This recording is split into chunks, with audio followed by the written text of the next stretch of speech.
और भगवान इंद्रप्रस्थ पहुंच गए। सबको सबकी जिम्मेवारी भगवान सौंप रहे हैं। भीम को भंडार की व्यवस्था दे दी, नकुल सहदेव को स्वागत करने की व्यवस्था दे दी, दुर्योधन को राजकोष की व्यवस्था सौंप दी, कर्ण को दान की व्यवस्था सौंप दी। सबको सबकी जिम्मेवारी भगवान ने सौंप दी। तो सबने खड़े होकर पूछा कि प्रभु आपकी क्या जिम्मेवारी है, कि आप वो तो बता दो कि आप जिम्मेवारी से अलग भाग रहे हो। भगवान ने कहा नहीं, देखो मैं बड़ा स्वार्थी हूं। भगवान ने कहा एक स्वार्थ की जिम्मेवारी हमने अपने ऊपर रखी है। कौन सी? कहा कि ब्राह्मणों के चरण धुलवाना और उनकी झूठी पत्तल उठाना। ब्राह्मणों के जैसा तो कोई वास्तव में नहीं है, ये भगवान भी जानते हैं।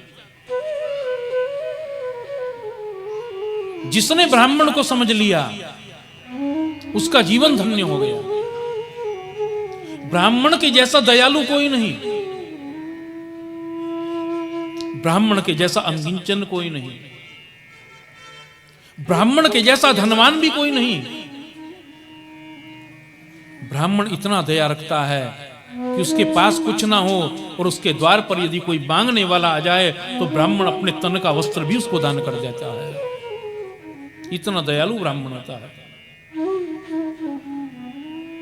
और दूसरी बात, सत्यनिष्ठ ब्राह्मण अपने मन में किसी के प्रति कोई कड़वाहट भी नहीं रखता है।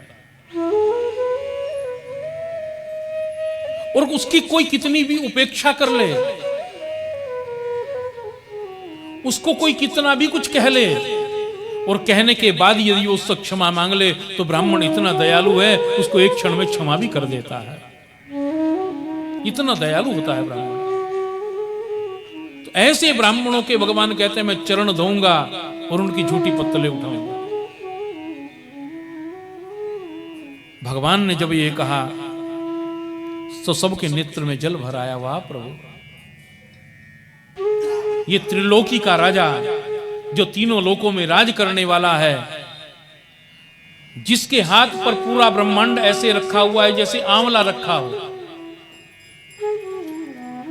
पूरे ब्रह्मांड का मालिक, अखिल ब्रह्मांड नायक, ब्राह्मणों के चरणों में झुककर उनको प्रणाम करेगा, उनकी झूठी पत्तलें उठाएगा। भगवान प्रेम के बंधन में बंधा हुआ क्या नहीं करता है। भगवान प्रेम में बंधा हुआ है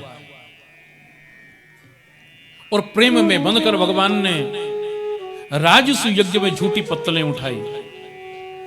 प्रेम में बंधकर भगवान ने शबरी के झूठे भेर खा लिया।